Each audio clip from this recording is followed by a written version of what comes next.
Denny, can you hear us? I can, yep. All right. Congratulations on the Pocono win. You now are tied with Jeff Gordon, I believe, is the all-time winner here at Pocono. So just talk a little bit about coming up with another victory and just what it means to take home another trophy from Pocono Raceway. It's awesome. I mean, I think that's the most wins I've got at any track now. So it's hard to believe because we went through a dry spell there, kind of in the middle of my career, and so yeah, we've just been on a roll here lately, and our cars have been really good, and Chris has just been doing a phenomenal job on his side of things, and I feel like I've been doing an okay job on my side. So anytime you have something like that happen, you're going to have great success. All right. We'll take questions for Denny. If you have one, just a friendly reminder, you may raise your hand in the Zoom platform or you may send us a chat as well. We're going to take our first question from Zach with the Pocono Record. Zach, go ahead. And congrats on this one. How special is this win, just in the sense of Pocono, you got your first Cup wins here, and now to be the tied for the all-time wins leader here. How meaningful is that to you? It's definitely meaningful. I mean, maybe one day I'll get one of those black rocks that they got here for all the good guys that have won it at Pocono. I don't know. I mean, I don't think this is it. I don't think this will be the last one. It's just the way we're going and the way things are rolling with us right now, and where I feel like I'm at in my career. Hopefully we continue to build on it. So we're doing a great job right now. Like I say, I hate to feel disappointed in a second and a first, but man, I really feel like we should have won both races. It just didn't work out. But I can't be too greedy. I got to be really happy with the result. How we today didn't start off that well. I kind of got shuffled early. I got some nose damage we had to fix. The strategy kind of got thrown for a loop, and we still were able to battle our way back up front. So that's just a testament to great race cars and a team that's on it right now. Thank you. Got it. Okay, we're going to take our next question from Jordan Bianchi. Jordan, go ahead. Hi, Denny. At the end there, when you're leading and you have to make a pit stop, and Chris is keeping you on the track, are you at all thinking, what is he doing here? Are you second guessing him at all? Is your confidence in him just so much that you don't even think about it? No, I knew what bed we were running there. And I knew that the only reason he must have I knew that I was running a fast enough lap time out there on old tires that he was going to keep me out there. And then I noticed, late, about 10 laps after Harvick pitted, he said, I asked kind of what's been our gap the whole time. He said, well, you've been a couple of tenths faster. So, I mean, why not stay, other than if a caution comes, which I'm screwed anyway, why not just stay as long as you can? Come get fresh tires. I more than likely was going to be ahead of them anyway when I came out, which I was because of the times that I was running on old tires. And then we were going to have the freshest tires in the field, even if a caution did come out. So I think that, we kind of played it perfectly there. But it's not like we had a whole lot different strategy than a lot of the guys in the top five. We just had a car that was just that much faster. Okay, we're going to take our next question from Dan Gelston. Dan, go ahead. Hey, Denny, what is it that you specifically and the Gibbs guys have really hit on here the last few years? I mean, the drivers have won something like 6 out of the 7 races here, except for yesterday. What are you finding out that's just worked so well here? That's information I cannot share. it's just, I wouldn't tell you anything that we've learned or anything like that, but we've just, we've got to set up this pretty close, and we're just, we're optimizing it and making the best of our days. Okay, we're going to take our next question from Bob Pockers. Bob, go ahead.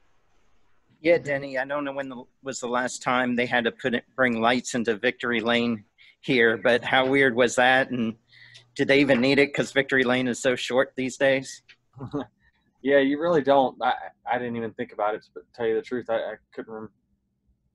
Looking back, I don't even remember if there was. I guess there was lights, but because you're telling me so. But I didn't pay any attention to it.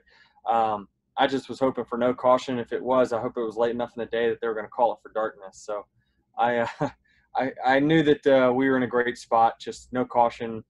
Spent the whole, last obviously 20, 25 laps, whatever it was after we pitted, just kind of, picking my way through traffic. I wasn't super aggressive, didn't, charge my entries, didn't do anything to take myself out of it. I knew I could manage my gap. I had the freshest tires of the guys that had pitted. So we were, as they say, in the catbird seat.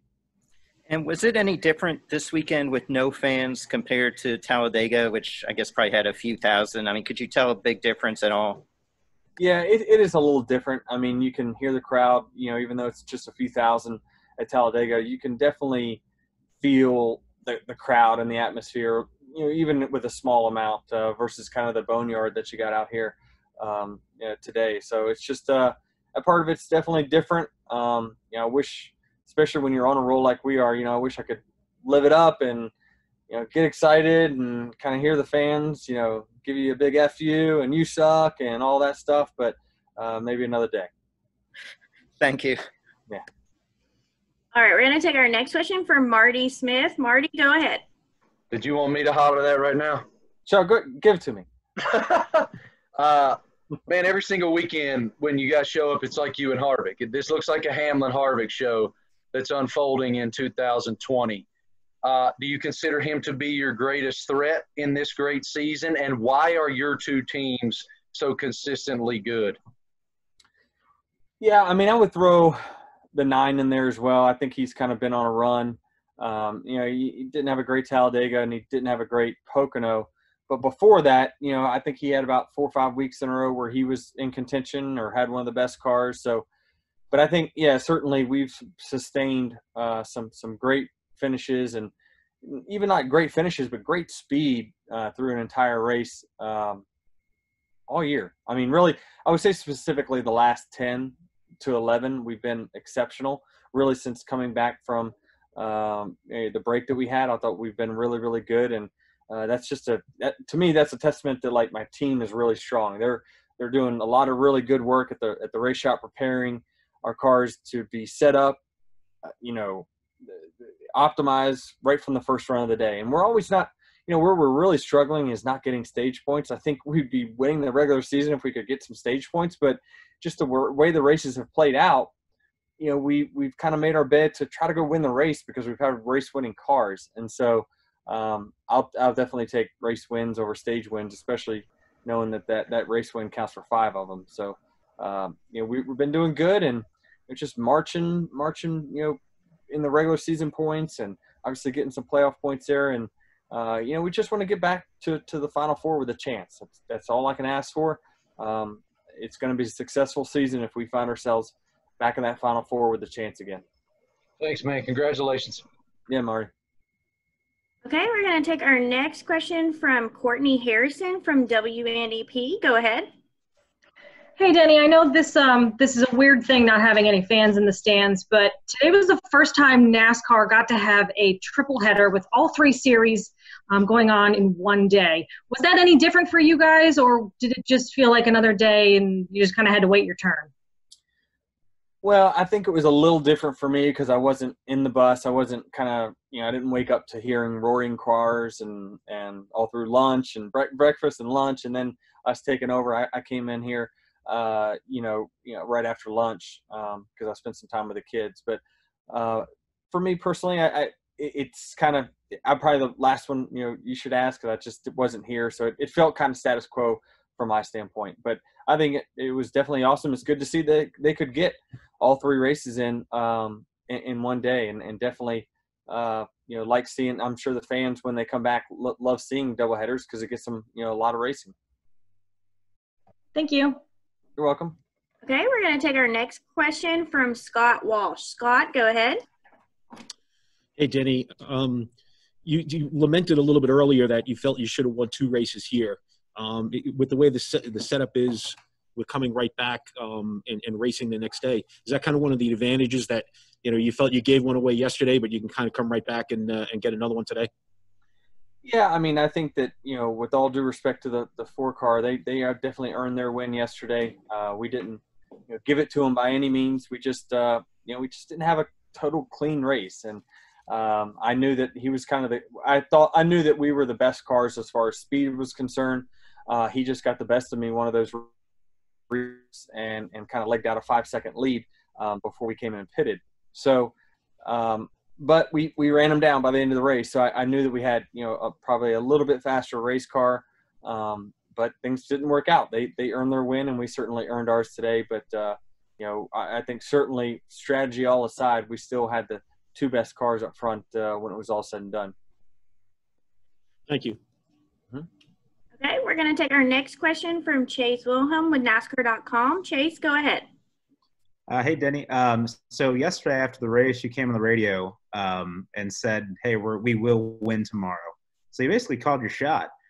So has that ever happened to you in your career before where you said, hey, we're going to win, and you end up doing it? And also, what does that do for the confidence with yourself and the team? Well, I think it was Chris Gabehart that actually said it. I agreed with him. But the only other time that ever happened was Loudon, New Hampshire in 2010 or 12. Not sure what year it was, but I think we said Friday after practice that we were going to win the race, and we went out there and dominated and won the race. So that was the only other time that I think that we've called our shot. But I can tell you inside of our heads, every single week we say we're going to win. So it's happened 4 times so far, and probably should have been more. But we're going to appreciate the wins that we do have, and keep chugging along and keep pushing to make sure we get as many playoff points and try to finish as good as in the regular season points as we possibly can. Thanks, Denny. You got it. Okay, we're going to take our next question from Mark Guerra with PRN. Mark, go ahead. Thank you. Congratulations, Denny. 41 wins, 1 more than Mark Martin now. You're starting to climb into some territory with some pretty heavyweight names that you're passing and you're coming up on. And what are your thoughts about that? Yeah, I mean, I saw the next guy in line was Bill Elliott, which obviously is a childhood hero of mine, and the reason that I got into racing when I was 5, and I was just a big fan of his, and I think he's next on the list at 44. And I don't know, I just don't feel like my name. You put them all on a sheet of paper of all these legends and Hall of Famers and everything, and I just think that my name kind of sticks out there as one that doesn't fit.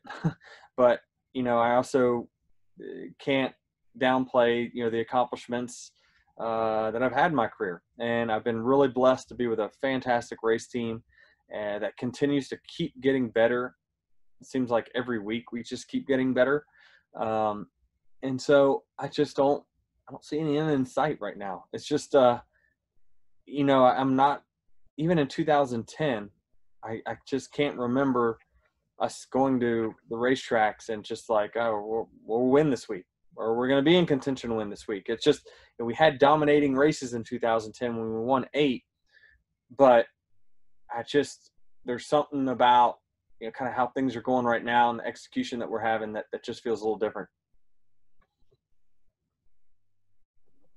Okay, we're going to take our next question from Jeff Gluck. Jeff, go ahead. Denny, I may have missed the backstory on this, but how'd you end up on a boat with Hendrick and Gordon this week?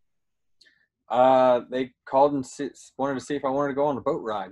I said yes. I had nothing else to do, so it was fun to say the least. But I was nervous. I'll be honest with you, I was a little nervous. I think 60 is the fastest I've ever gone on water, and I blew that out of the water. And Rick was driving the whole time? Rick, oh yeah, he's the driver. Jeff was just sitting in the back enjoying himself. I think he had already been on the boat for an hour or so, but they invited me on and told me to hang on. They showed me where the oh shit bar was when things start getting fast, and I held on and hoped that Rick knew what he was doing. Thank you. Thanks. Okay, we're going to take our final question with Denny with Jenna Fryer. Jenna, go ahead. Hey, Denny. I know every week is weird. Next week you go to the first ever doubleheader with another series. I'm wondering what you think that might be like, and if the COVID regulations sort of put a damper on what that weekend could have been. Yes and no. I mean, certainly the crown jewel events are different. The Coke 600 was different. I mean, it had a it was a shitty race for me, when the lead fell out. But I don't know. They just all feel different without fans. And certainly, would like to see them back sooner than later. But I know we got some, issues going on in our country that we got to address. And but, there's also, we're in the entertainment industry and business. And we're trying to entertain the fans at home right now, and I think we're doing a great job with the protocol we've got here at the racetrack, and we're able to continue to do what we love and put on a great show. It just, unfortunately, it stinks for us because it's not as much glamour around it, but there's a bigger picture to it. So I understand, and I guarantee you, if I were to win the Brickyard 400 next week, I will put that trophy in the same spot that I would if there were 200,000 people there. Will it be cool to race with IndyCar? I've never been to an Indy race. And I don't know what the regulations will be as far as, I'm sure we're probably not going to be able to go down there while they're on track or in the pits or anything like that. I don't know if they practice or not. I don't even know what their protocol is, but certainly would like to go there and check it out for the first time because I haven't been to one and excited to see how it works. Thank you, Denny. Thanks. All right, Denny, we appreciate your time. Congratulations again on the win, and we wish you best of luck next week in Indy. All right, thank you very much.